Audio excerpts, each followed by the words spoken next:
I was talking today, well, pretty much I was watching a video with Next Year Lex, peace out brother, and he was pretty much clarifying things, and he was using the term Indian, and one of my associates was hearing the video, and he kind of said, see, that word Indian, the people before Columbus and all came over here, they weren't calling themselves Indians. Y'all need to stop calling yourselves Indians because y'all saying the wrong thing and this, that, and the third. So I was like, we know that.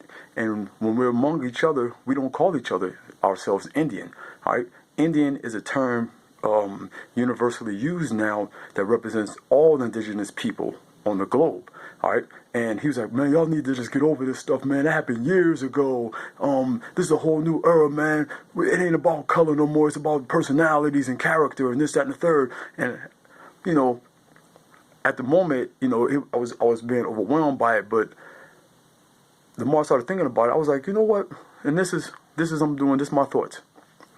Yeah, it happened years ago, but the impact was so devastating that we're still reeling from the effects of Jim Crow, of wholesale mass lynching. All right? Oh, y'all slaveries, but the Irish came over here as slaves too. Yeah, they came over here as slaves because over here they were started as penal colonies. All right? Prisoners, criminals came over here, just like the criminals went over to Australia. And what do criminals do? They do criminal things: murder, cheat, rape, anything, swindling, stealing. All right, and then you can't forget about Walter Plecker. I'm being really short with this here. Walter Plecker devastated us with our identity when it was a crime to say that you were Indian. It was a crime to really declare your tribal affiliation, the name of your tribe. Also, a lot of us took on the terms that was given to us by our enemies, from our enemies to this enemy. So the names that we use now sometimes are so degrading and perverted. Yeah, we all twisted. But I let you know, a lot of us are doing our research. Things that we thought were lost or that would never come back to are revealing itself through the blood, which I call genetic memory, and just the documents that Europeans left. Yeah, I'm bothered by it because we're working very hard. We have children that's getting ready to call themselves African Americans when they don't even have a clue why.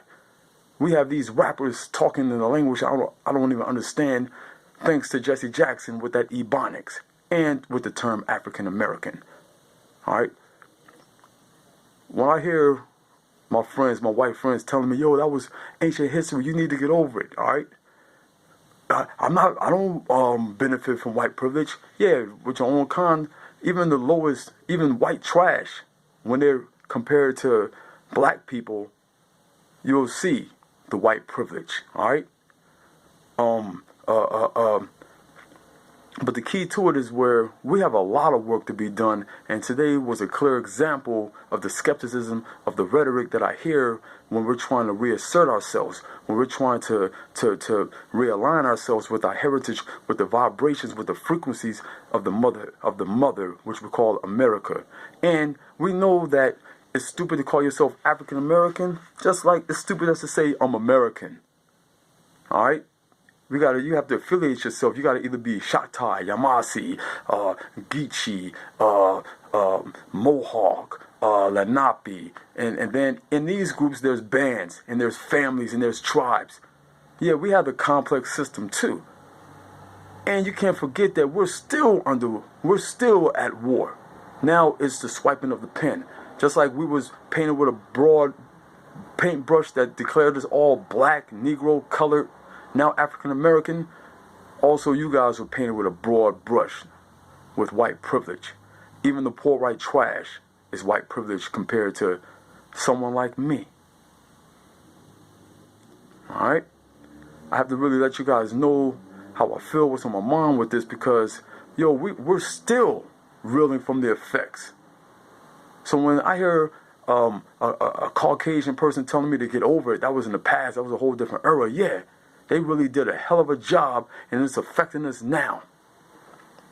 And it's a phenomenon, and it's a miracle that we're reeling from this, that we're coming to. And thank you Thank you for writing everything down.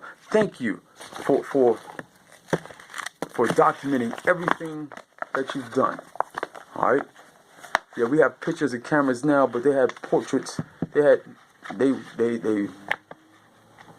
oil paintings and things like that.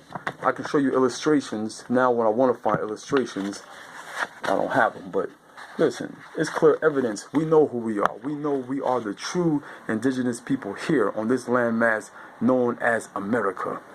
And also, I just want to clarify the misconception that because we're this color doesn't mean that we came from Africa. That don't mean that our origin, our beginning started here, coming off a slave ship, and those who take on their Indian identity is because those certain slaves ran away to these Indian towns.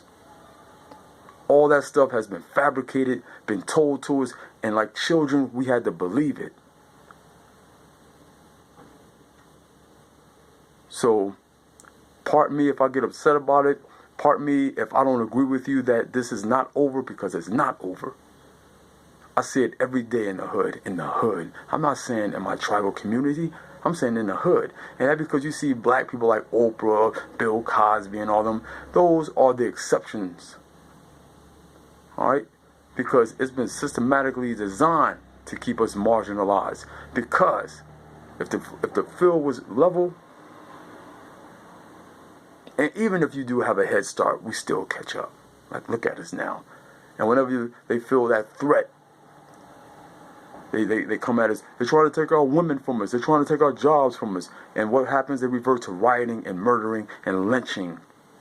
You don't hear that about us. Yeah, we do it, but you know something? Sometimes that be that coil effect that comes out.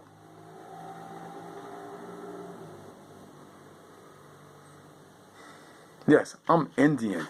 Yes, I'm Indian. Yes, I'm indigenous.